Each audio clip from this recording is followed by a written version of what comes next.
ఇంకా చూడాల్సిన వాళ్ళు ఎవరన్నా ప్రార్థన చేద్దాం. పరిశుద్ధుడా నీకు వందనాలు. ఇదిగో మా ప్రభా శ్రేష్టమైన సమయంలో ఈ రీతిగా నీ పాదసంఘానికి రావడానికి మీరు ఇచ్చిన కృపను బట్టి ముందు ఆచరించుకున్నాం. అయా నీ దాసుడు సూర్య గారిని భూలోకానికి మీరు పంపించారు. ఒక కుటుంబంగా బిడ్డలుగా మీరు ఏర్పాటు చేసుకున్నారు. నీ పిలుపుని అనుకుని విశ్రాంతిలోకి ప్రవేశించుకున్నారు.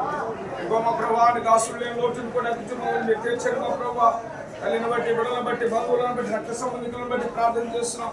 ఆదరించి బలపరచండి మా ప్రభా. నరులారా తిరిగి ఇచ్చిన రీతిగా ఈ భూలోక యాత్రను తెలుసుకొని ఇదిగో మా ప్రభా నిత్య విశ్రాంతిలోకి ప్రవేశించుకున్నారు.